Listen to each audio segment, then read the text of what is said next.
Salut à tous, bienvenue dans Radio Dixie, enfin de retour. Oui, enfin. Tu nous as manqué. Ah merci mec, toi aussi tu m'as terriblement manqué. J'ai occupé la place pendant que t'étais pas là. J'ai fait le maximum de live que je pouvais pour garder l'attention des gens. J'ai vu que ça a cartonné, c'est génial. Il y a eu quoi, une 10-15 vidéos sur YouTube depuis que je suis parti, des petits extraits pour que les gens puissent trouver les lives au complet sur Patreon. Ouais, je fais 2 lives par semaine, tous les lundis et vendredis à 21h, donc prochain live vendredi. Et sur chaque live, la rediff elle est directement 10 minutes après la fin du live, elle est dispo sur Patreon en entier. Et je mets 3-4 minutes d'extrait.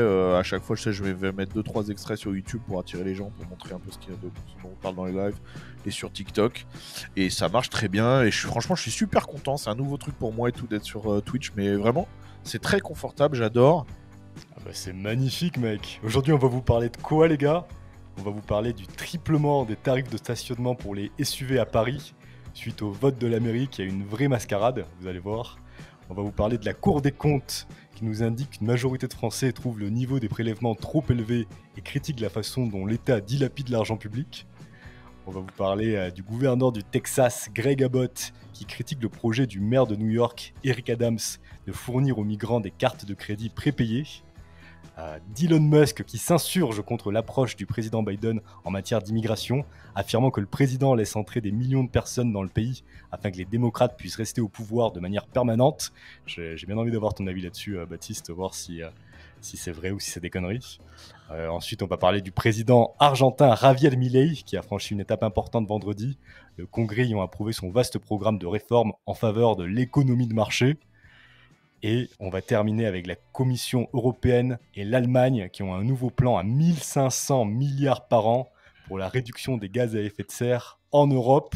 Et avant de commencer, mec, je voulais souligner que j'ai perdu que peu d'abonnés en 2 semaines, alors que j'ai été inactif complètement. Donc je vous remercie très sincèrement, les gars, pour votre soutien continu.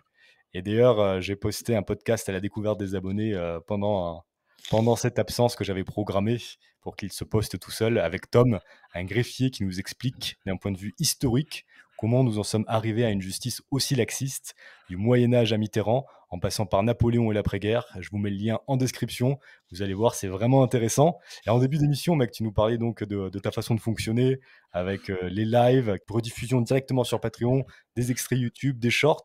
T'as mis quoi comme contenu plus précisément ces derniers temps?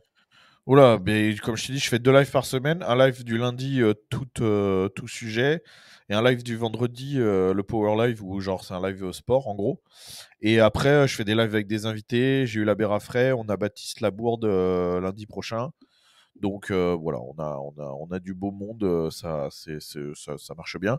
Et puis en même temps, je prépare mes vidéos Patreon. Là, je suis en train de préparer une vidéo parce que là, j'ai acheté un deuxième camion. Donc là, je vais faire une vidéo sur mes 2 véhicules, justement, sur un peu leurs particularités, comment je les prépare et T'es tout. fait plaisir pour ton anniversaire. Tu veux nous Je me dire suis c'est quoi fait le plaisir. deuxième Ford ou pas encore? C'est un F350 de 93, donc 6 roues. 93. Ouais. Wow. Bah, parfait. Ouais. Est-ce que t'avais d'autres choses à nous dire, mec? Non, voilà, écoute, on est chaud pour refaire du Radio Dixie, là, c'est parti. Yes, yes. Il y a les conseillers d'Éric Zemmour qui nous regardent, non? À chaque fois qu'on sort un Ah, live, 2-3 jours c'est après, vrai ils que ils balancent les mêmes infos. c'est vrai que bon, après, bon, on va pas dire que c'est nous quand même, mais qui le conseillons directement. Mais c'est vrai que non, c'est drôle de voir que c'est vrai qu'il y a souvent des similitudes entre des réflexions qu'on fait, qui marchent beaucoup, qui font beaucoup parler dans le milieu. Et généralement, dans la semaine qui suit ou dans les semaines qui suivent, t'as Zemmour qui va faire une déclaration qui va dans ce sens-là. Donc c'est vrai que voilà. Ouais, je pense qu'il y a quand même. Oui, Il y a il quelque semble chose, qu'il il y y a a un quelque chose. vent, voilà, anti-étatiste qui souffle un peu sur la droite. Il y a un courant de la droite qui aime ce discours. Et donc, bah, tant mieux. Mais attends, mais tant mieux, hein, par Ouais. contre. Hein, Eh oui, oui, on n'est pas du tout en il a grande quand même critique. Hein. déclaré, mec, qu'il avait rien à voir avec le Rassemblement national parce que c'était pas un C'est vrai. socialiste. Mais c'est vrai. Mais après, franchement, je l'ai vu cet extrait. C'est quand même terrible de se dire que il faut expliquer expliquer à des journalistes que son programme est différent de celui du RN quand tu vois que rien n'est en commun. Tu vois ce que je veux dire? Mmh. Enfin, c'est terrible quand même. C'est vraiment terrible de se dire que le niveau est si bas qu'il est obligé de préciser. Parce qu'en gros, le truc, c'est ah oui, mais tous les deux partis sont des partis anti-immigration. Mais attends, mais si tu vas par là, c'est comme non mais c'est comme si tu interviewais un mec des Républicains et que tu lui disais mais vous avez rien à voir avec Jean-Luc Mélenchon. Alors le gars il va te dire bah comment ça non pas du tout. Ah bon parce que vos deux partis sont sont pro-avortement, tu sais. Bah ouais, non, Oui, ok, mais l'intégralité du programme est différent. Peut-être on peut peut-être élever, tu vois. Non, mais c'est terrible, tu vois. T'es obligé de le niveau du préciser ce genre de journalisme. choses, quoi. En plus, Le niveau, autant d'un point de vue économique que d'un point de vue intégration, assimilation, immigration, ils ont énormément il de n'y a différences. Le rien RN à et voir. Mais Zemmour. sur toutes les réformes qui ont été sorties, Mm. ils ont toujours eu un avis différent, les deux. Donc comment, tu sais, faut vraiment, c'est la mauvaise foi journalistique, quoi, tu sais. Et puis même le manque de 100%. travail aussi, hein, on va pas se mentir, hein, c'est des grosses feignasses, là. Et puis, moi, c'est les gars, sur Patreon, je vais vous mettre en exclu un vlog sur l'endroit où je me suis installé en vous donnant tous les détails. Ça va être en avant-première pour les abonnés à Patreon. Et ensuite, une fois que ce sera dévoilé sur Patreon, la semaine suivante, je le dirai à tout le monde sur Radio Dixie. Je te propose de commencer la première actu. Tu donneras l'adresse pour combien de tours? Carrément, bah, quand tu Donne veux. pas En la plus, ville, hein. Donne pas en la plus, ville, je te conseille quand même. je pense que t'es à 5 heures de vol, mec. Hein, donc tu peux venir une semaine. Je vais te chercher à C'est vrai, l'aéroport. je suis pas loin. Triplement des tarifs de stationnement pour les SUV à Paris suite à un vote de la mairie qui est une vraie mascarade. Une votation citoyenne triplant les tarifs de stationnement pour les voitures les plus imposantes était organisée dimanche 4 février à Paris. La première heure passera de 6 € à 18 € dans les 11 premiers arrondissements parisiens. Le tarif sera ensuite progressivement plus cher, multiplié par 2 pour 2 heures, par 6 pour 4 heures et même par 12 pour 6 heures. Pour cette durée maximale, l'automobiliste devra donc s'acquitter d'un montant de 225 € pour 6 6 heures heures de de stationnement? stationnement avec un SUV. Cette proposition de la maire Anne Hidalgo a été approuvée par 54,5% des suffrages et entrera en vigueur le 1er septembre prochain. Mais au-delà du fait que seulement une courte majorité s'est prononcée contre les SUV, le plus significatif est qu'uniquement 5,68% des inscrits ont participé, soit environ 78 000 personnes. Ce faible taux n'en reste pas moins valable selon la loi. Voilà une piqûre de rappel sur ce que c'est la démocratie. Ouais, et puis bon, d'un autre côté, là, ils ont pas d'excuses, les gens, parce que le vote, c'était pour ou contre. Tu vois ce que Ah je veux ouais, dire? Donc, ça veut dire qu'ils s'en foutent, tu vois, s'ils ont pas voté. Ça veut ouais, c'est dire vrai. qu'en gros, t'as 5% de mecs qui sont des écolos purs et durs qui ont envie de casser les couilles des bobos purs et durs et qui ont voté. T'as quelques mecs, les pauvres, j'imagine, qui ont du SUV et tout, et qui trouvent ça scandaleux. Et puis t'as les autres qui s'en battent les couilles parce que les Parisiens, ça les concerne pas. Encore une fois, c'est tout le problème. Le gros problème des politiques circulatoires et des politiques de stationnement dans Paris, c'est que ça concerne pas les Parisiens, mais c'est les Parisiens qui votent. Et ça, Mm. l'abstention, tu vois, tu me l'apprends, le coup de l'abstention. Mais ça ne m'étonne pas. Ce sont les banlieusards qui roulent dans Paris. On est d'accord. C'est tous les gens qui viennent, qui habitent en banlieue, petite ou grande couronne, et qui travaillent à Paris. Ces gens-là, ils n'ont pas le choix de prendre la voiture, d'accord? Les transports en commun sont pourris, dangereux, sales, c'est très compliqué de rentrer la nuit, etc. Il y en a beaucoup, ils travaillent, ils ont besoin de matériel, ils ont besoin de transporter des trucs, donc c'est pas la peine des transports en commun. Même juste un ordinateur portable et tout, c'est quand même très risqué quand tu viens de banlieue de prendre le RER avec ton ordinateur portable, tout ça. Donc eux, ils doivent venir en voiture. Mais ces gens-là, ils votent pas. Et les Parisiens, en permanence, moi j'ai travaillé 8 ans à Paris. J'ai travaillé 8 ans à Paris en vivant dans l'Oise. Je sais exactement ce que c'est. Les Parisiens, tous les jours, ils te disent mais à Paris, il n'y a pas besoin de voiture aussi, t'as qu'à faire comme nous. Mais fils de pute, moi j'habite à 1h30 déjà, d'une. Ensuite, les Parisiens, ouais, t'as pas besoin de véhicule dans Paris. Ah bon? Mais parce que il me semble que quand t'as un problème de tuyauterie, t'appelles le plombier, non? Donc le Oui. plombier, il est censé venir à vélo avec ses outils, c'est ça? Mais le plombier, il habite où? Le plombier, il habite dans le 94 ou l'achat, parce qu'un plombier, il n'a pas les moyens de se loger à Paris, d'accord? Donc il habite dans le 94, il vient avec son camion et avec ses outils, etc. Le mec qui te livre ton chauffe-eau, il le porte sur le dos, il y vient en trottinette électrique. Et t'as ces de Parisiens, de bobos, qui vont être là, bah, je vois pas le problème, il n'y a pas besoin, tu prends un Uber, bah bien sûr. Ça, ton livreur Amazon, il va pas prendre les colis sur le dos, puis il va prendre une hotte, il va prendre un Uber pour te livrer toutes tes saloperies, là, les gars de Michel, que tu te fous.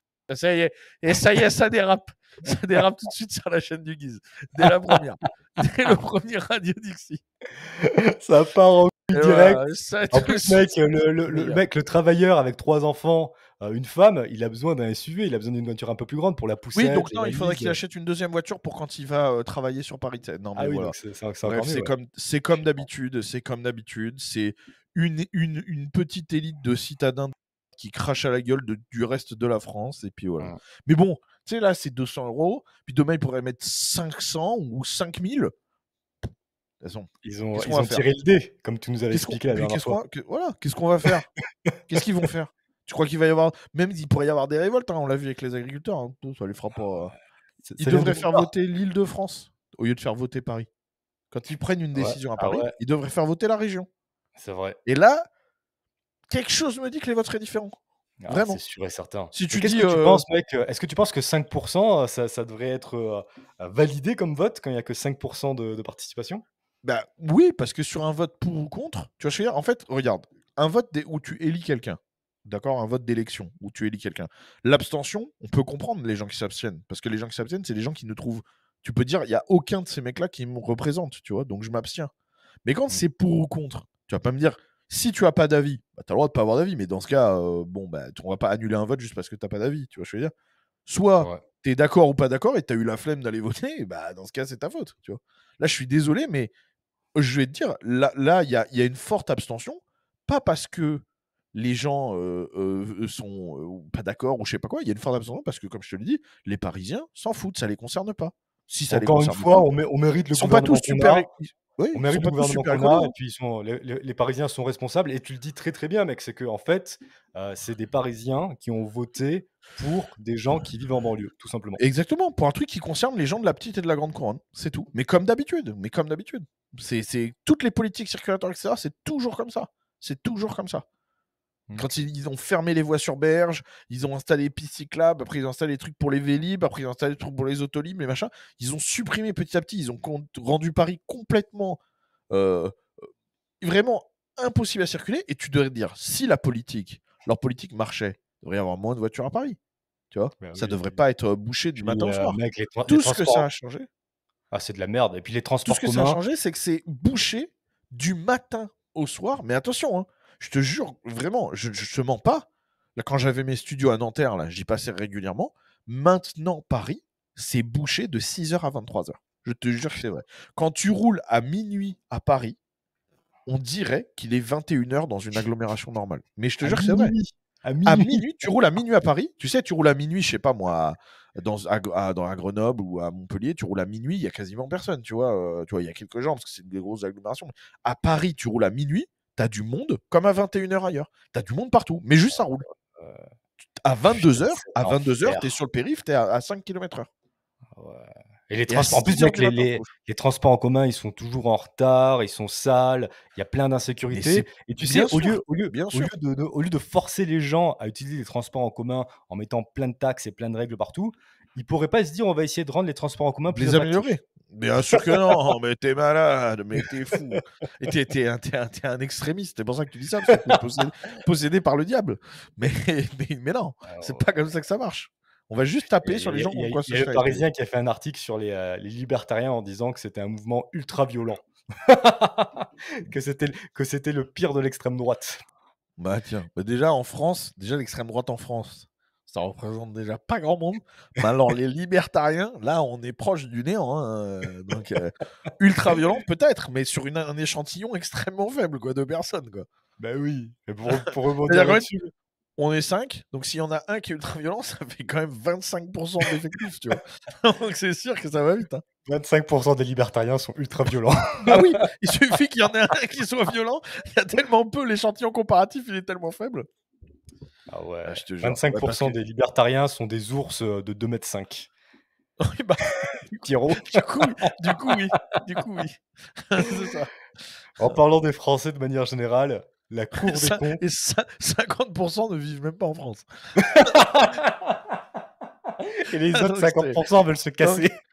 voilà. Donc vraiment, c'est le danger, c'est putain, c'est là, le danger est imminent, hein. Ah ouais. Et Bref. prochaine actualité ou tu avais d'autres choses à rajouter, mec? Non, non, vas-y, vas-y. Ça faisait 2 semaines que j'étais bien. Ça faisait 2 semaines que j'étais calme. T'arrives, ça y est, en 18 minutes là, ou je sais pas combien, c'est parti en vrille. C'est ça que le peuple veut, c'est Baptiste énervé. Non. La Cour des comptes nous indique qu'une majorité de Français trouve le niveau des prélèvements trop élevé et critique la façon dont l'État dilapide l'argent public. Sécurité publique défaillante, hôpital public thrombosé, éducation nationale en déclin, transport en commun bondé ou en panne, alors que la pression fiscale française a atteint un nouveau paroxysme en 2022, 45,4% du PIB selon l'INSEE. Macron ultralibéral au passage, les Français s'interrogent sur l'emploi que l'exécutif réserve à leurs impôts. Trois quarts des contribuables jugeant le niveau des prélèvements confiscatoires. À noter qu'en 2022, moins d'un ménage sur deux est imposé sur le revenu. Sur un total de 40 millions de foyers fiscaux déclarant leurs revenus, seuls 18 millions sont mis à contribution. Environ 75% de l'impôt sur le revenu est payé par 10% des ménages. Autre élément du sondage, 67% des répondants se déclarent mécontents de l'utilisation qui est faite de l'argent public. L'Union européenne inspire également de la défiance. Seulement 37% des répondants jugent positivement la manière dont elle utilise ses fonds. Cependant, les Français restent de gros socialistes, car seulement une minorité de sondés, 29%, accepterait de troquer une baisse des dépenses publiques contre une baisse de leurs impôts. Je vais te dire, il y a deux types de gens qui acceptent le système social. En fait, j'ai bien pensé à ça en voyant cette actu. Comme tu l'as dit, c'est combien le pourcentage qui paye des impôts sur le revenu? Alors, sur 40 millions de foyers fiscaux, il n'y en a que 18 millions qui sont mis à contribution. Je vais te trouver le pourcentage pendant que tu développes. Moins de 50%. Moins de 50%. En gros. Donc, moins de 50% des gens, des gens qui travaillent, donc, entre guillemets, enfin, disons qui ont un foyer fiscal, quoi, qui payent des impôts sur le revenu. D'accord? Donc, en fait, il y a deux solutions. En fait, si tu es pro-système social, de manière générale, d'accord? C'est-à-dire CAF, retraite, chômage, Sécurité sociale, etc. sécurité sociale. Si tu es pour un de ces trucs-là, de manière générale, voilà, pro-système social, soit tu ne payes pas d'impôts et l'État est ton sugar daddy. Tu vois ce que c'est un sugar daddy? Non mais, tu vois ce que c'est un sugar daddy? C'est quelqu'un un sugar daddy, pour ceux qui ne savent pas, c'est des mecs, généralement vieux et riches, qui vont sortir avec des jeunes filles qui cherchent un mec riche, en gros, et en échange de faveurs sexuelles, généralement, et puis d'être leur copine, ils vont payer tout ce qu'elle a envie, ils vont la couvrir de cadeaux, etc. Voilà. Une Donc, voiture, un appartement, des restaurants, etc. Voilà. Donc, soit toi, tu ne payes pas d'impôts et tu es un sugar daddy, l'État est ton sugar daddy, mais un sugar daddy, il faut lui obéir. Ah bah oui. Eh ben oui, sinon il coupe les vivres. Donc si tu veux ta retraite, si tu veux ton chômage, si tu veux ta sécu, mais quand tu réfléchis, t'as quand même... Parce que gratuit, il faut bien que vous compreniez que gratuit, ça n'existe pas. Dans notre société, rien n'est gratuit. Gratuit, quand vous entendez que quelque chose est gratuit, ça veut dire que quelqu'un d'autre paye pour vous. En fait, ce qui se passe, c'est que quand c'est gratuit, c'est que je mets un gun sur la tempe de Baptiste, je prends son argent, et puis je la donne, Non, mais je vous la donne de ce côté-là. pas forcément, parce que regarde, par exemple, Radio Dixie, c'est une émission gratuite, vous la regardez gratuitement, parce que c'est des annonceurs qui payent pour vous. Ce sont les publicités YouTube qui payent cette émission pour vous. Elle n'est pas gratuite. Elle est gratuite pour vous. Pour eux, elle est payante. Vous voyez? Donc, ils payent pour que vous puissiez regarder. Et donc, tout ce qui est gratuit de manière générale, c'est quelqu'un qui paye à votre place. Ça veut dire juste que quelqu'un paye à votre place. Donc, Oui, quand vous avez quelque chose de gratuit... à moins que quelqu'un fasse une donation de manière volontaire. Là, c'est vraiment c'est lui qui paye dans ce cas. Tu vois ce que je veux dire? Oui, c'est ça. Mais en fait, c'est ça, je veux dire. Le principe de gratuité n'existe pas en vérité. Ouais, il n'y a pas de repas gratuit, ça n'existe pas. Il n'y a rien qui est gratuit dans le monde. Ça n'existe pas. Rien n'est gratuit. Exactement. Exactement. Rien n'est gratuit. Donc quand l'État vous paye vos soins, etc., en fait, c'est quelqu'un qui paye pour vous. C'est les gens qui ont des foyers fiscaux déclarés, qui payent des impôts, etc. C'est les entrepreneurs qui payent pour vous. D'accord? Et donc, c'est l'État qui se fait croire qu'il paye pour vous, et lui, il vous demande des trucs en échange. Et soit tu payes des impôts, donc ça, soit tu acceptes le système social et tu payes pas d'impôts, et l'État est ton sugar daddy, soit tu acceptes le système social et tu payes des impôts, et l'État est ton Mac. L'État est ton Mac, parce que c'est comme ça que ça marche. Comment ça marche un Mac? Un souteneur, on appelle ça un souteneur, pourquoi? C'est-à-dire que la pute, elle va tapiner tous les jours, et l'argent, c'est pas elle qui le touche, c'est le Mac qui le touche. Mais il lui en donne quand elle a besoin pour ses dépenses. Comment ça s'appelle une fille qui a un sugar daddy? J'en sais rien. Je ne sais pas. Je vais essayer de chercher. Je suis pas assez riche pour en savoir. Je dirais ça quand j'aurai 2000 abonnés Patreon. Mais bientôt, à la fin de l'année. Donc, tu vois ce que je veux dire? C'est-à-dire que quand elle a besoin de faire quelque chose, de s'acheter un nouveau sac à main. Mec, juste, je te coupe, c'est Sugar Baby. Sugar Baby. Voilà. Donc en fait, quand tu reçois des choses de l'État, Voilà. soit t'es un sugar baby, Soit t'es une prostituée. tu es. Parce que C'est je vais te dire pourquoi je te dis la prostituée, parce que la prostituée, quand elle a besoin d'un nouveau sac à main, son Mac, il lui redonne un peu de l'argent qu'elle a gagné pour ses dépenses. C'est exactement ce que l'État fait avec vous. Mais c'est ce que l'État fait avec vous. C'est-à-dire que vous lui donnez des sommes astronomiques entre ce que votre patron lui donne, si vous êtes un employé, ou si vous êtes et vous ce que vous donnez, ou alors si vous êtes entrepreneur, ce que vous donnez directement, plus ce que vous donnez en TVA, en taxes sur les différents carburants, etc. Bref, sur tout ce que vous donnez, vous lui donnez des sommes astronomiques. Vous lui donnez votre argent, votre richesse, et lui, quand vous avez besoin de changer la toiture, il vous dit ah mais on a une aide pour ça. On te redonne un petit peu de ton argent. T'as besoin d'une toiture, allez, fais-toi plaisir, beauté. Il te met une petite tape sur la fesse et il te redonne un petit peu de ton argent avec la CAF, là, tu sais. Allez, un petit peu, tiens, reprends un petit peu de fric. Allez, t'as besoin pour tes dépenses, allez, je suis généreux. Papa est généreux. Et voilà. C'est comme ça que Donc, ça la fonctionne. seule Enfin. façon de sortir de cette situation de prostituée ou de sugar baby, c'est d'être indépendant, de pouvoir subvenir à vos propres besoins et Mais d'arrêter de payer des impôts. déjà, et c'est de. Non, mais le seul moyen de s'en sortir en restant en France, entre guillemets, c'est de militer pour l'arrêt du système social. Si vous voulez garder ce système social, vous serez une sugar baby ou vous serez une pute. C'est tout. Vous ne serez jamais libre et indépendant avec ce système. Donc si vous, Ouais, ça vous c'est va ça. de toucher la CAF, machin, et c'est ce qui s'est passé avec les agriculteurs, les pauvres.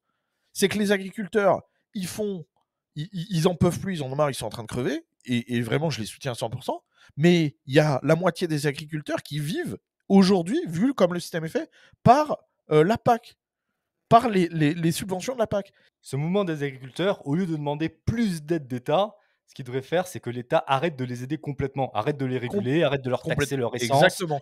arrête de leur taxer leurs produits, etc. Exactement, c'est ce que j'ai dit pour moi. Suppression de la PAC, suppression de la du Bravo. MSA, je crois que c'est MSA, suppression de la SAFER, suppression donc de tout ça, suppression complètement, déréglementation de la production pour il faut supprimer au moins 70% des règles. On ne pourrait pas résumer ça en 2 secondes parce que le problème sur l'agriculture, etc., il y a plein de gens qui vont dire ah mais attends, mais parce qu'ils vont être en concurrence avec d'autres produits. C'est vrai, c'est pour ça que c'est très compliqué. Le sujet est beaucoup plus complexe et il faudrait limite faire une émission entière là-dessus. On va pas le faire. J'ai déjà fait un live où j'en ai parlé. Mais voilà, tout ça pour dire que en fait, ces gens-là, ils sont Et bloqués. ce live, on peut le retrouver sur ton Ils sont Patreon alors. bloqués. Ouais, ce live, on peut le retrouver sur mon Top. Patreon. Ces gens-là, ils sont bloqués. Ils sont bloqués. Puisque comment tu te bats contre ton maître si c'est lui qui te paye? Tu peux pas te battre Oui. contre ton maître, c'est lui qui a ton argent. Et tu sais quoi? J'ai fait une interview chez Chad Prather là. Tiens, j'ai oublié d'en parler tout à l'heure. Tu sais, j'ai été interviewé par Chad Prather dans le Chad Prather Show, qui est un énorme podcast au Texas. Chad Prather, c'est un gros podcasteur au Texas. C'est un comédien à la base, enfin un humoriste. Génial. Et très très conservateur et tout. Il a même été en liste pour être gouverneur. Et en fait, on parlait de ça. Et vous pourrez trouver sur sa chaîne YouTube. Je vais bientôt la mettre en version française sous-titrée sur Patreon. Oh, Il y a la génial. deuxième partie qui est sortie tout à l'heure d'ailleurs, je crois. Ou hier soir, je sais plus. Et ou c'est ce soir, désolé. Enfin, ce soir pour moi, donc dans la nuit pour vous. Et il m'a dit un truc à un moment. Je lui dis voilà, la taxation en France, la pression fiscale, on parle de tout ça et tout. Et puis après, je lui dis, on n'a pas les gens n'ont pas les moyens de se rebeller, machin, tout ça. Et il m'a dit, c'est normal parce qu'ils te possèdent. Il m'a dit, l'État vous possède, les Français.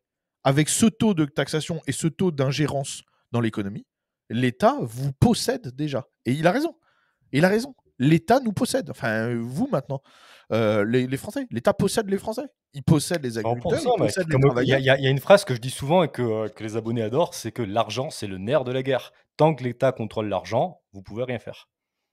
Bah, voilà. Pour faire la guerre, il faut 3 choses. Il faut de l'argent et de l'argent.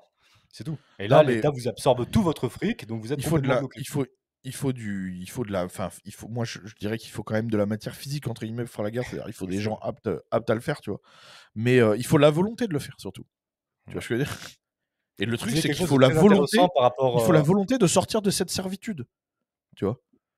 Est-ce qu'on est d'accord qu'une des premières étapes, c'est arrêter de financer cette république? Ben, bien sûr, bien sûr. Mais le problème c'est qu'encore une fois, il y a 2 solutions d'arrêter de financer cette république illégalement. D'accord? Donc ça, c'est compliqué pour beaucoup de gens et je le comprends, parce que la République a beaucoup de pouvoir maintenant. L'expatriation, bon, très bien. Et le dernier moyen, c'est de militer pour une autre politique, d'accord? Et qui est, je dis pas, encore une fois, je dis pas que la politique va changer la France, mais il faut avoir un discours cohérent, moi, d'accord? Tant que, et je le redis parce que ça veut visiblement pas rentrer, et surtout, je vois tellement tellement de collègues, de penseurs de droite, d'influenceurs de droite, de politiciens de droite, qui tiennent un discours qui, pour moi, ne va pas parce il est incohérent, qui tiennent un discours anti-État, tout ça, pro-liberté, tout, mais qui refusent d'admettre qu'il faudra sacrifier le système social. Il faut brûler jusqu'à la dernière trace du système social français. Et je ne dis pas que c'est même au-delà de toute considération de savoir si c'est bien, moral, pas moral, etc. C'est nécessaire. Vous ne pourrez pas faire autrement. Donc, si vous êtes attaché à la Sécu, si vous êtes attaché à la retraite, si vous êtes attaché au chômage, si vous êtes attaché à toutes ces choses, c'est mort. C'est pas la peine de voter pour plus de liberté, de brandir le drapeau à fleur de lys ou le drapeau français ou je sais pas quoi. Non, mais je vous le dis, c'est mort. C'est l'un ou l'autre. Vous Et n'aurez pas les c'est deux. excellent ce Vous que n'aurez tu pas viens les de deux. dire, mec, parce que déjà, la crème de la crème des penseurs de droite en France, Oberton, l'a très bien compris depuis Oui. 1 ou 2 ans. Ah oui, oui, bah lui, on lui apprend rien, hein. C'est C'est l'inverse, hein. C'est nous qui magnifique. apprenons de lui. Donc c'est Il a pas, ouais, lui, ouais. pour le coup, il regarde pas besoin de regarder Radio Dixie Non, pour clairement. écrire des choses et des choses intelligentes. C'est l'inverse. C'est nous qui lisons ses livres. Exactement. Il y a Spectroman qui dit donc Baptiste, il faut sacrifier une génération. Non, pas nécessairement. Pas, Non, non. pas nécessairement. Alors, il faut, c'est sûr que là, par exemple, pour les retraites, tous les gens qui ont cotisé toute leur vie, etc., il faut, voilà, ça veut dire que tu es obligé à un moment. Bon, moi, je suis pas président, etc. Je suis pas dans les petits papiers de l'État. Il faut penser la chose. Il suffit pas de le dire, gueuler ça dans un micro pour que ce soit fait. J'imagine qu'il faut réfléchir si on voulait arrêter la retraite demain, à partir de quelle génération on arrête, comment on fait de la transition. Tout ça, c'est un boulot de ministre. Hein, c'est pour ça qu'ils sont payés très grassement, je rappelle. Hein, donc, bon, ils auront tout le temps de réfléchir à savoir comment faire la transition. Mais on sacrifie pas une génération. Parce qu'en fait, si demain, il y a le sacrifice du système social, il y a aussi, ça va de pair avec l'arrêt des taxations abusives. Donc en fait, vous ne Ah serez pas oui, sacrifié, vous serez parce que indépendant demain, et vous serez... demain, au lieu d'avoir 2 000 € par mois sur ton compte en banque, tu aurais 4 000 € par mois sur ton compte en banque. Voilà. Par contre, c'est toi qui te débrouilles. Tu veux mettre de l'argent de côté pour ton chômage, tu mets de l'argent de côté pour ton chômage. Tu Ouais. veux pas, tu veux Et pas. Tu paries sur le fait que tu je vais seras pas au insister sur chômage. ce point, mec. Seuls 29% du contribuable. C'est-à-dire que même sur les gens qui Oui. payent des impôts, il n'y a que 29% qui accepteraient de troquer une baisse de Et leurs impôts attends, contre une baisse du service public. on parle pas d'un sacrifice du système social comme moi je préconise.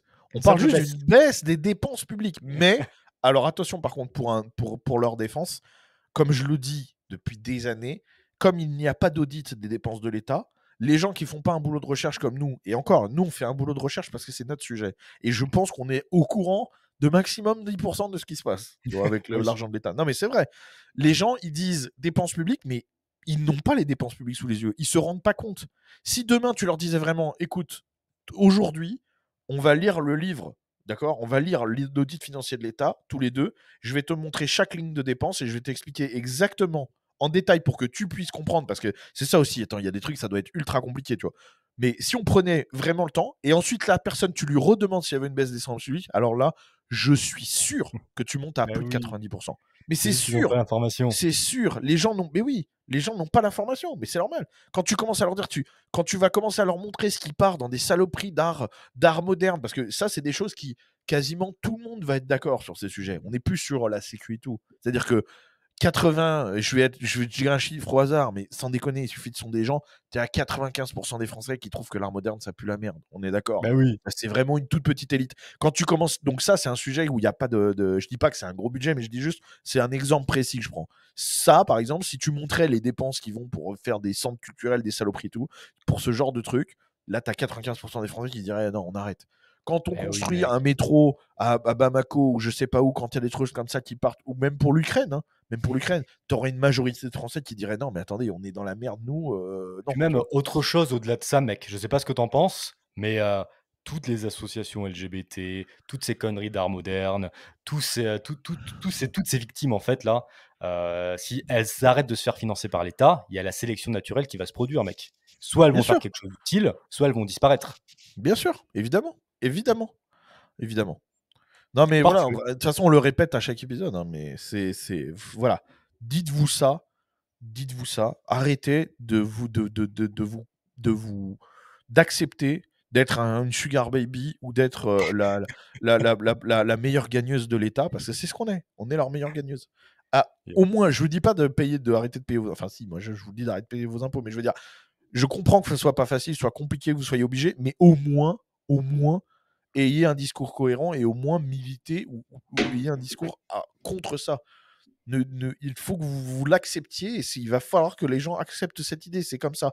Et encore une fois, dire, parce que je vais faire une petite dérive, mais généralement, le contre-argument qu'on entend immédiatement, enfin, c'est pas même pas un contre-argument, mais disons que la réponse qu'on entend immédiatement quand on parle à des gens de notre bord là-dessus, ils disent non, mais moi, je voudrais que ce soit réservé aux Français.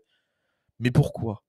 Est-ce que vous savez combien il y a de Français, là, je vous parle de Français de souche, qui chaque matin ont la flemme d'aller au boulot et disent oh, bah, je me mets en arrêt là aujourd'hui, et vous payez pour eux? Vous payez leur consultation chez le médecin de merde où ils vont faire C'est ce qu'on genre j'ai appelle. mal au ventre, machin. Faut pas avoir peur de le dire, c'est ce qu'on appelle des cassos blancs. Ouais, mais vous savez combien il y en a? Vous savez combien ils vous coûtent ces gens-là?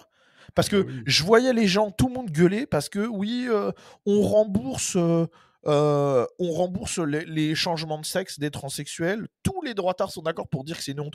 Mais ça représente combien ça? C'est une honte, Bah hein. oui. Me faites pas dire ce que j'ai pas dit. C'est une honte. Mais ça représente combien? Vous savez combien il y a de blancs, de Français qui, comme je le dis, veulent pas aller bosser et vous payez pour eux? Combien il y a de Français qui vont chez le médecin dès qu'ils ont un petit pet de travers? Ah, j'ai ça, ils savent pas, ils ont une furoncle au cul. Dès qu'ils ont un truc, ils vont. Vous savez combien? Vous savez, il y a combien de Français qui fument 4 paquets de clopes par jour et vous payez après pour leur cancer? Alors qu'ils ont jamais bossé de leur vie. Il y a combien de clodos qui fument, de mecs qui travaillent pas, de mecs au RSA, etc., qui fument des paquets de clopes? D'accord? Il y en a combien des mecs qui picolent du soir au matin et vous payez pour eux? Vous savez ça combien ça représente? Mais des transsexuels à côté, mais c'est du roupi de Sansonnet. Ouais, exactement. Donc si vous trouvez ça scandaleux de payer pour les transsexuels, et je vous comprends, c'est scandaleux, il faut aussi se retourner contre nous et dire c'est scandaleux de payer pour tous les mecs qui veulent rien branler, c'est scandaleux de payer pour tous les mecs qui dès qu'ils ont un truc, tous les voilà, c'est scandaleux, c'est tout, c'est scandaleux. 100%. Là, par exemple, je vois Aurélien Petit dans les commentaires. Aurélien Petit, admettons qu'il fasse énormément de sport, qu'il mange pas trop dessus, qu'il fasse attention à sa santé, ben, il paye la sécurité sociale pour l'autre connard de 300 kilos qui s'enfile 3 Ouais. bouteilles de coca par jour et qui fume 2 paquets de cigarettes. Et ça, c'est injuste. Je vois par exemple Domino's Pizza dans les commentaires qui se lève, admettons, tous les matins à 6 h du matin pour aller bosser. Et ben, il paye 75% d'impôts au total pour un connard qui passe toute sa journée à fumer de la weed sur son canapé. Est-ce que vous trouvez que c'est juste? Est-ce que vous trouvez que c'est honnête? Eh ben non, tout simplement. Ben, voilà. C'est ça. C'est ça. Est-ce qu'on passe à la prochaine actu, mec?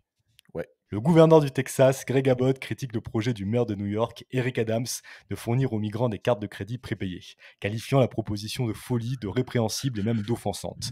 Il a souligné que cette proposition survient quelques jours seulement après que des migrants aient été relâchés dans la rue sans caution, après avoir été filmés en train de frapper 2 officiers de police près de Times Square. Ce qui se passe à New York est scandaleux et les Américains de tout le pays sont en colère, non seulement à cause de ce qui se passe à New York, mais aussi à cause de la cause sous-jacente, à savoir la politique d'ouverture des frontières de Joe Biden, a déclaré Greg Abbott. Pour rappel, le gouverneur du Texas, donc Greg Abbott, a envoyé des dizaines de fois à New York au cours de l'année écoulée des bus remplis de migrants ayant franchi la frontière sud de son État. Mais on est leur meilleur exemple, hein. Ouais. Les cartes de crédit, non mais tous ces États démocrates de merde, les gauchistes américains, moi, on entend, c'est drôle parce que je l'ai toujours dit, il y a une réciprocité de l'envoi de merde, tu sais. Le nombre de mecs qui expliquent en permanence, ouais, mais le truc woke, ça vient des États-Unis, le gauchisme, ça vient des États-Unis, blablabla. Le socialisme, ça vient de chez nous, hein.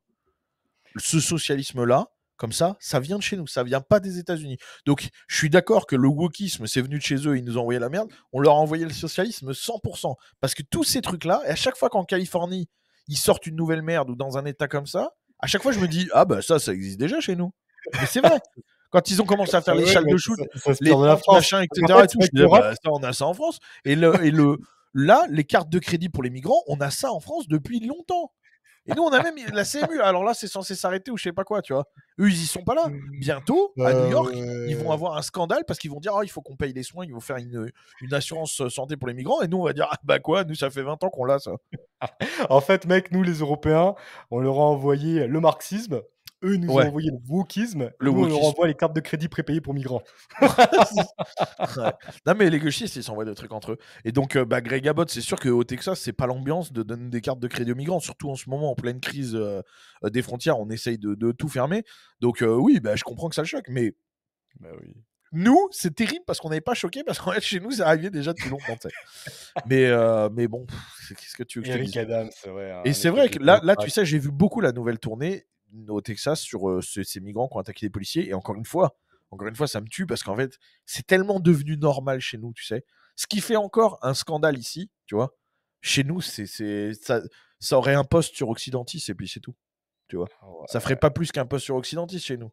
T'as un migrant qui agresse un policier, d'accord, et qui est relâché, c'est vraiment le quotidien en France. Et à New York, c'est arrivé, et là, c'est un scandale. Tous les États républicains disent, mais comment c'est possible qu'il soit relâché? Et vraiment, je me dis, tu vois, ils prennent ce chemin. Et c'est ce que j'ai dit chez Chat 3 heures. J'ai dit, moi, je connais leur avenir, ces États démocrates, etc., parce que je vis dans leur avenir. Donc, je sais très bien, tu vois. Bah oui, en C'est. France. Ah Le oui. truc, c'est que c'est une belle occasion de rappeler qu'aux États-Unis, il y a d'un côté des États comme la Floride, le Texas, le Tennessee qui se rapprochent plus de la Hongrie ou de la Pologne, et des États comme New York ou comme la Californie qui se rapprochent plus de la France ou de la Belgique. C'est ça, c'est ça. Est-ce que tu avais quelque chose à rajouter là-dessus ou est-ce que tu veux que je te donne l'avis d'Elon Musk sur toute cette situation? Non, vas-y, dis-moi. Elon Musk s'insurge contre l'approche du président Biden en matière d'immigration, affirmant que le président laisse entrer des millions de personnes dans le pays afin que le démocrate puisse rester au pouvoir de manière permanente. Musk a partagé un article de 2021 révélant que Joe Biden avait l'intention de donner la priorité à l'octroi d'un statut légal à environ 11 millions de personnes pendant son mandat. La stratégie de M. Biden est très simple, écrit Musk. 1. Faire entrer autant de clandestins que possible dans le pays. 2. Les légaliser pour créer une majorité permanente, un État à un parti unique. C'est pourquoi ils encouragent tant l'immigration clandestine, c'est simple mais efficace. Le rapport officiel de ICE, unité gouvernementale responsable du contrôle de l'immigration aux US, nous indique que le nombre d'immigrés clandestins non détenus est passé de 3,7 millions en 2021 à près de 4,8 millions en 2022 et à près de 6,2 millions en 2023. Musk, lui, immigrant légal originaire d'Afrique du Sud, a ensuite épinglé son message en haut de sa page X, ajoutant dans la légende: Cela explique pourquoi il y a si peu de déportations, car chaque déportation est un vote perdu. Comme cela s'est produit cette semaine, vous pouvez littéralement agresser des policiers en plein jour à New York, être libéré sans caution, faire un doigt d'honneur à tout le monde et toujours ne pas être expulsé. C'est scandaleux, rajoute Elon Musk. Il affirme que l'obtention du statut de demandeur d'asile après avoir franchi illégalement la frontière sud était aussi simple qu'une recherche sur Google. Le propriétaire de Tesla, SpaceX et X a également suggéré que l'afflux d'immigrés clandestins serait utilisé comme une ruse pour récolter des bulletins de vote lors des prochaines élections. Bah, c'est vrai, de toute façon, c'est pas nouveau. Tu vois, je veux dire, en Europe, été utilisé l'immigration comme moyen de voter, c'est utilisé massivement. La partie de gauche aujourd'hui qui ont abandonné les anciens partis travailleurs, ça fait des années qu'on le dit, hein, ça c'est pas nous, c'est vraiment, je le dis, mais tu sais, j'enfonce des portes ouvertes. Tout le monde Ouais. est au courant qu'aujourd'hui, leur nouvel électorat, c'est l'électorat communautaire, immigré et descendant d'immigrés. Donc, ben voilà, les démocrates, ils font pareil, c'est évident. Et si Elon Musk il prend la parole là-dessus et tout, c'est parce qu'en ce moment il y a la crise des frontières au Texas. Et je le redis, je vais pas avoir l'air de faire ma pub tout le temps, mais j'ai fait un live de 2 heures sur la situation exacte au Texas que vous pouvez retrouver sur Patreon parce que j'ai entendu. Au début, je vais te dire, j'en ai parlé 5 minutes dans un live. Et en Ok. fait, après, j'ai vu que tous les droitards en parlaient et j'ai vu énormément de conneries qui étaient dites.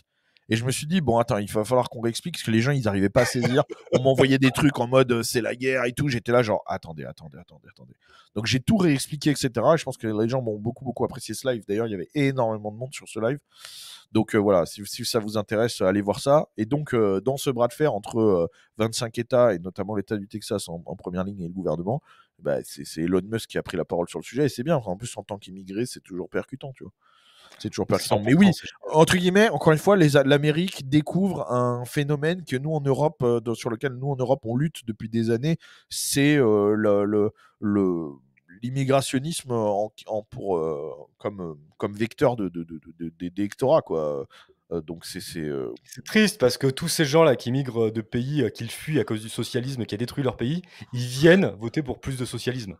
ouais, bah, ça, bon. Putain, c'est vraiment un virus, oui, impossible de s'en défaire, ce socialisme Ouais, de c'est ça. merde.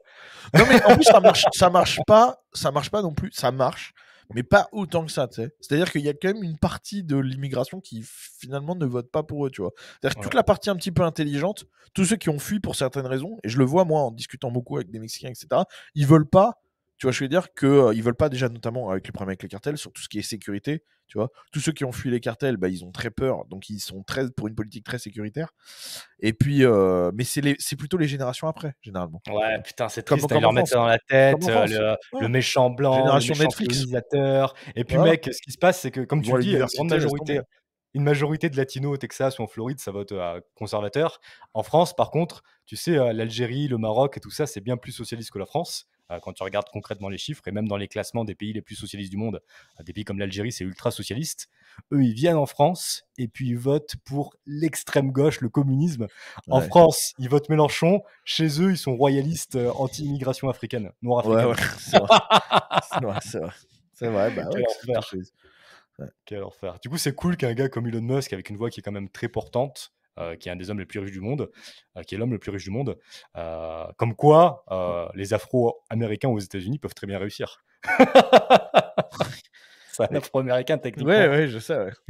Bon, c'est drôle ça d'ailleurs. C'est Prochaine même pas un information. Afro-Américain, c'est même pas un Afro-Américain parce que c'est un immigré africain. Les Afro-Américains, c'est les descendants, c'est les Ah oui, Afro-descendants. Ça veut dire ah qu'ils sont oui. américains depuis la fondation des États-Unis, alors que Elon Musk, il est d'origine africaine. Enfin, ouais, je sais même pas comment dire. C'est marrant quoi. C'est fou. L'homme le plus riche du monde est un Africain immigré aux États-Unis. Ouais, Est-ce que tu veux c'est passer à la ça. prochaine actu? Oui, vas-y, vas-y, Tu le vas-y. souhaites? Tu as cette volonté? J'ai cette volonté, je Très le bien. désire.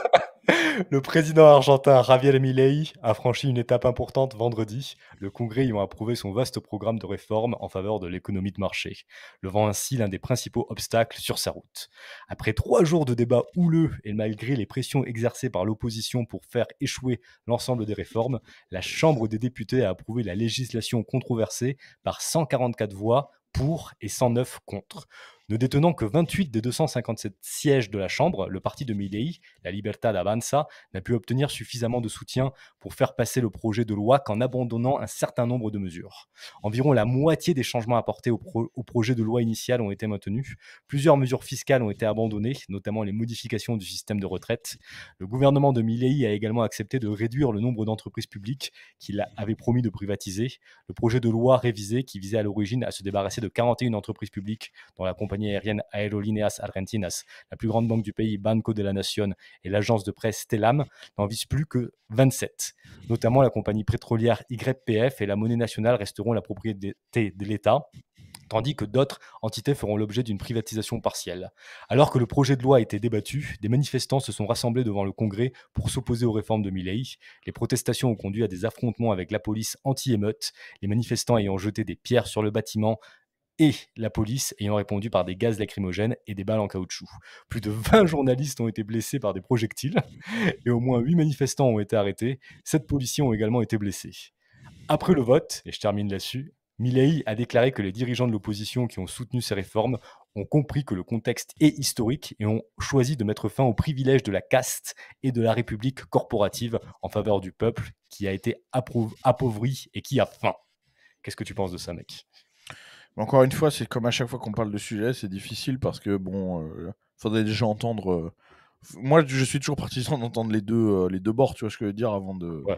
Tu vois, parce que par exemple, si tu lis les rapports en France après une manifestation, tu sais, en disant ouais, c'est toujours pareil. Oh, les manifestants ont été agressifs, c'est eux qui ont commencé, et la gentille police, elle a juste répliqué, puis qu'avec des trucs non létals, tu sais. Alors qu'en vrai, en France, ils envoient SS, ils tout le monde, même les gens qui ont rien demandé. Donc, bah oui. Donc, tu vois, donc quand tu lis l'article de journal derrière, tu te dis, ah, mais c'était mérité. Alors qu'en fait, 80% du temps, c'était pas mérité du tout. Ouais, faut vérifier, Donc, t'as raison. est-ce que c'est pareil? J'en sais rien. Je dis pas que c'est le cas, tu vois. Ensuite, c'est pareil sur tout ce qui est. Privatisation des sociétés, ben moi je suis pour moins d'entreprises publiques, mais faut pas oublier que le contribuable il a payé des infrastructures, il a payé des choses, tu vois, donc il faut que ça soit intéressant pour lui aussi, tu vois, c'est-à-dire que comme on a fait ici en France, on a fait payer les gens des installations électriques hors de prix, etc., et ensuite on les a cédés à des entreprises privées, tu vois, là le contribuable il est doublement perdant. Donc là moi j'ai pas non plus le détail de comment ça se fait, etc. Après c'est clair que dans son processus et dans sa vision des choses, ils ont besoin, et comme chez nous, de privatiser un maximum, de réduire les dépenses publiques. Il fait ce pourquoi il était élu. Tu vois, on peut pas lui enlever ça. C'est pas comme si les gens ils découvraient Tu vois, ou qu'il avait bon pro. Parce que chez nous, les mecs, on les élit, tu sais, mais ils font autre chose que ce qu'ils ont dit. Tu vois, la réforme des retraites, par exemple, oui, non, on n'y touchera jamais, boum, le mec, il le fait. Donc après, moi, je comprends que les mecs soient énervés. Tu vois. Là, entre guillemets, c'était dans sa. Dans C'était son dans, programme, dans son dans ses programme, promesses. etc. Donc à un moment, bah voilà, hein, c'est ce qui était prévu. Quoi. En gros, Il va jusqu'au l'information, bout. c'est qu'il a dû faire pas des sécessions, pas du tout, mais il a dû faire des compromis et environ il a fait passer 50% de son programme ultralibéral, ce qui est déjà très bien, quoi. Ce serait incroyable que ce genre de programme passe en France un jour. Oui, oui, ah bah putain, oui. Ouais, c'est On, pas, c'est on pas en est demain. loin. C'est pas On demain. en est loin. Il faudrait déjà que les gens, même si c'était, même si on vivait pas dans, alors là, il va y avoir beaucoup de si, hein, mais même si on vivait pas dans une république ultra corrompue, même si c'était possible pour un mec de nos idées d'accéder à un truc électoral, même s'il avait les financements suffisants pour faire une campagne et pour tout faire, voilà, même si, les Français voteraient pas pour ça. Mmh.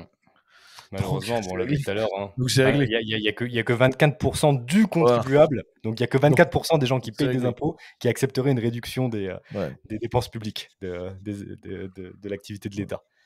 Je te propose de passer à l'autre actu. La Commission européenne et l'Allemagne ont un nouveau plan à 1500 milliards par an pour la réduction des gaz à effet de serre en Europe. Dans un rapport préparatoire dont le Financial Times s'est procuré la copie et qui sera diffusé la semaine prochaine, la Commission européenne estime que pour atteindre l'objectif de réduire de 90% les émissions de gaz à effet de serre d'ici 2040, l'Europe devrait investir 1500 milliards par an à partir de 2031.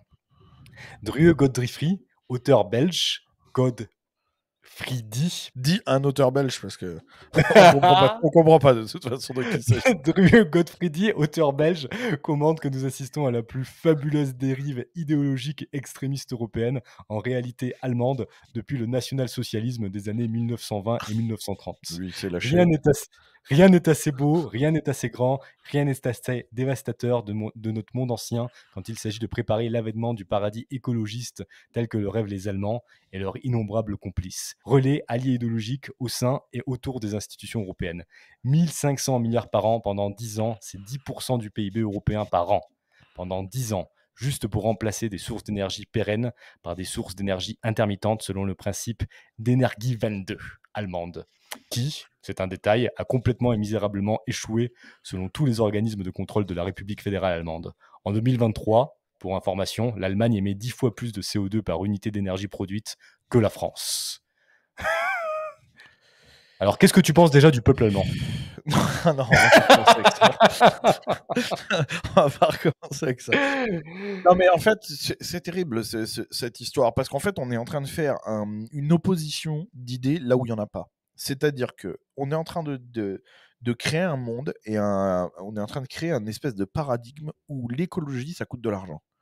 Tu vois. Alors que dans ma vision des choses, l'écologie, ça rapporte. C'est-à-dire que, en fait, si l'Europe demain, au lieu d'investir des milliards dans je sais pas quelle connerie absurde, ok, si l'Europe demain, et la France en premier lieu, euh, mettait en œuvre une politique concurrentielle qui soit intéressante pour le local, le localisme, la production locale, elle réduirait drastiquement les gaz à effet de serre.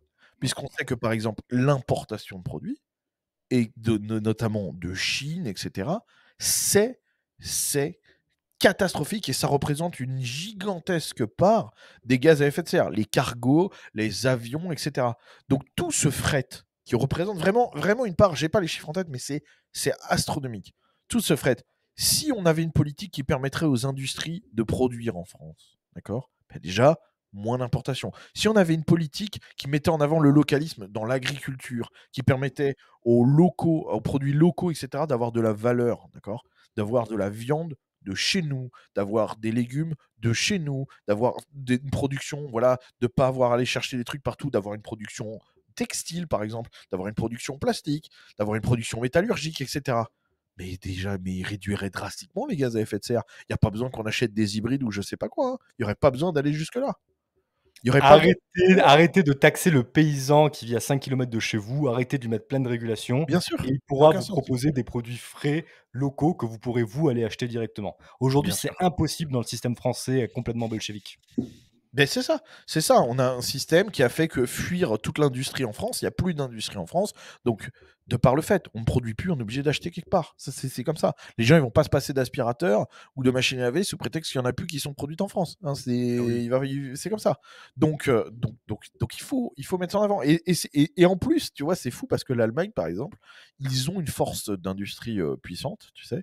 Euh, et au lieu de mettre ça en avant, au lieu de se baser sur le principe, comme ils font avec les voitures, etc., tu sais, et de mettre ça au goût du jour pour ce qu'ils font importer de Chine, etc., parce qu'ils en ont les capacités, puisqu'ils le font sur beaucoup de produits. On sait que tout ce qui est matériel de bricolage, etc., tout ce qui est électroménager, tout ce qui est voiture et tout, il y a énormément qui est produit en Allemagne, tout ça. Donc ils ont une capacité, forte capacité de production.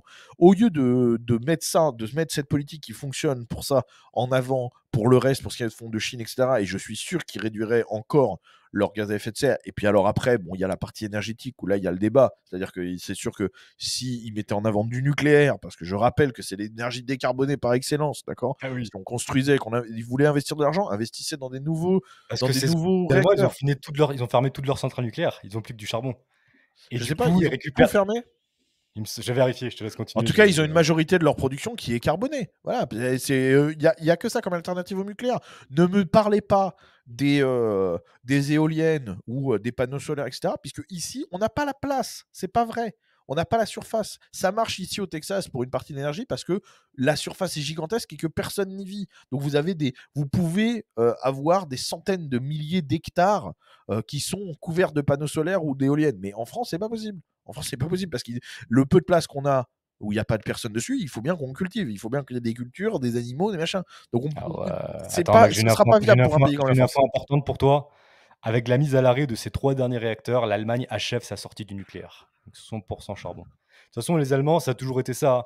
Les Allemands, ça a toujours été le reste de l'Europe, faites ce que je dis, pas ce que je fais, parce qu'on le rappelle, mec, comme le dit l'article Oui. que je vous ai partagé, ils polluent, ils créent 10 fois plus de gaz à effet de serre en proportion d'unités d'énergie. Bah ouais. Bah ouais, c'est ça, c'est ça. Donc la grosse partie qui reste, c'est l'énergie. Enfin bref, et c'est d'ailleurs la grosse dichotomie des écolos, hein. Anti-nucléaire et anti-gaz à effet de serre, tu sais. Anti-carbone, anti-nucléaire, tu peux pas, c'est l'un ou l'autre, il faut choisir. Ouais. Tu vois. Mais c'est magnifique ta réflexion, mec, parce que ça parle à une grande partie de notre public. Laissez les gens produire correctement en France pour arrêter de polluer avec des importations de pays sous-développés, parce que c'est impossible de le faire en France, qui est surtaxé, surrégulé. Et ça, c'est tellement limpide et tellement simple comme message que j'espère que tout le monde le comprend en écoutant ce podcast. Ouais. Bon bah c'est bien. C'était bien. Yes, On c'était est rapide, efficace, retour.